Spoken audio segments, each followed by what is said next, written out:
गणपति बाप्पा मोरिया मंगल मूर्ति मोरिया। আজকে তোমাদের সঙ্গে যে ভিডিওটা শেয়ার করছি দেখেই বুঝতে পারছো সেটা কিসের। এটা হচ্ছে গণপতি বাপ্পার। আমাদের বাড়ির আশেপাশেই এই সব দোকানগুলো বসছে।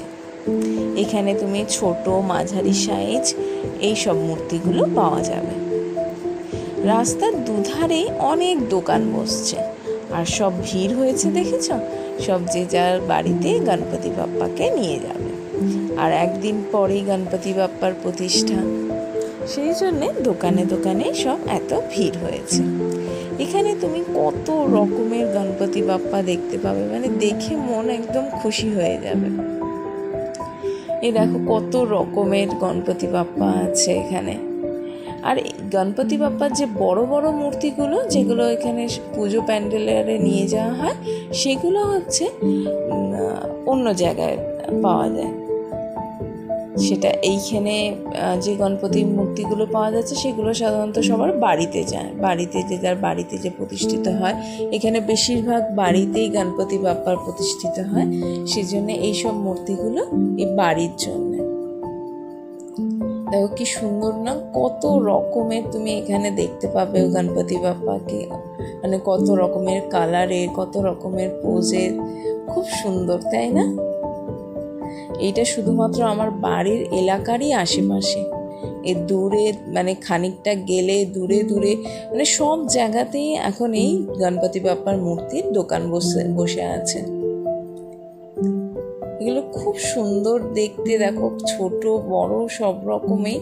বড়গুলো যদিও এখানে নেই, এটা এখানে মাঝারি সাইজ আর ছোট সাইজটা পাওয়া যায় এখানে। আর গণপতি বাপ্পার মূর্তির সঙ্গে সঙ্গে এখানে তুমি ডেকোরেশনেরও সব রকম দোকান বসছে, পুজোর জিনিসেরও দোকান বসছে। মানে এর লুকটাই, আমাদের নাগপুরের লুকটাই যেন চেঞ্জ হয়ে যায় এই সময়। দেখো রাস্তার ওপারেও বসিয়ে, দেখো এখানে মূষক রাজও পাওয়া যাচ্ছে, কত সুন্দর দেখতে লাগছে, তাই না বলো? আচ্ছা, তোমরা কে কে আমার সঙ্গে নাগপুরের গণপতি বাপ্পা দেখতে যাবে সেটা কিন্তু কমেন্টে অবশ্যই জানিও। কে কোথা থেকে আমার সঙ্গে নাগপুরের গণপতি বাপ্পা দেখবে সেটা কিন্তু জানাতে ভুলবে না। আর আমার ভিডিও ভালো লাগলে তোমরা একটা লাইক করো, আর চ্যানেলে নতুন থাকলে একবার কিন্তু অবশ্যই সাবস্ক্রাইব করে দিও। আমার সঙ্গে এই পুরো গণপতি পুজোতে তোমাদের আমি নাগপুরের যতটা সম্ভব সব গণপতি বাপ্পার মূর্তি আর প্যান্ডেল তোমাদের সঙ্গে শেয়ার করব। এই দেখো এখানে ডেকোরেশনেরও কত রকম সব জিনিস পাওয়া যাচ্ছে।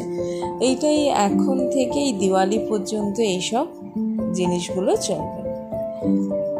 গণপতি বাপ্পার দোকান মানে সব রকম, সব অলিতে গলিতে, মানে সব জায়গায় বসছে। আর প্রচুর ভিড়ও হচ্ছে। আর আজকে কালকে তো আরও বেশি ভিড় হবে, কারণ লাস্ট দিন গণপতি বাপ্পাকে বাড়িতে নিয়ে যাওয়ার। আর এত সুন্দর সুন্দর মূর্তি না, মানে কোনটা ছেড়ে তুমি কোনটাকে দেখবে, সবই খুব সুন্দর। মানে সব রকম কালারও চেঞ্জ, লুকও চেঞ্জ, কিন্তু সব মূর্তি একদম খুব সুন্দর। এ দেখো এগুলো হচ্ছে গণপতি বাপ্পাকে বসানোর জন্য ছোট ছোট যে ডেকোরেশনগুলো, এগুলো তুমি আলাদা করে ডেকোরেশনও নিয়ে যাওয়া যায়, বা এরকম রেডি টু ইউজ এই যে সেগুলো বাড়িতে নিয়ে যাওয়া যায়। সব কি সুন্দর দেখতে না? এখানে গান্ধীবাগ বলে একটা জায়গা আছে, সেখানে হচ্ছে গণপতি বাপ্পার বড় বড় মূর্তিগুলো পাওয়া যায়, যেটা ধরো কালকে বা আজকেই সব প্যান্ডেলে যাওয়া শুরু হয়ে যাবে। সেখানে অনেক বড় বড় মূর্তিগুলো সেখান থেকে যায়। ওখানে ছোট মূর্তিও পাওয়া যায়, বাট এটা হচ্ছে আমাদের বাড়ির মানে লোকাল এরিয়ার গণপতি বাপ্পার যে মূর্তির দোকানগুলো, সেটা তোমাদের সঙ্গে শেয়ার করলাম। এ দেখো সব কি সুন্দর না? এদিকে আমাদের বাড়ির সামনেই যেখানে গণপতি পুজো হয় সেটাও দেখো প্যান্ডেল রেডি হয়ে যাচ্ছে, তার পাশেই দেখো মেলাও বসছে, সব ঝুলাও লেগে যাচ্ছে। কত মজার দিন আসছে, তাই না? তোমরা কিন্তু আমার সঙ্গে থেকো, তোমাদেরও নাগপুরের গণপতি বাপ্পার সব মূর্তি প্যান্ডেল সেগুলো সব দেখাবো। তোমরা পাশে থাকবে কিন্তু, আর কে কোথা থেকে আমার সঙ্গে পাশে আছো সেটা কিন্তু অবশ্যই জানাবে। দেখো এটা আমার বাড়ির সামনের যে পুজো হবে সেইটা দেখালাম। তোমরা সবাই ভালো থেকো, পাশে থেকো, দেখা হবে নেক্সট ভিডিও।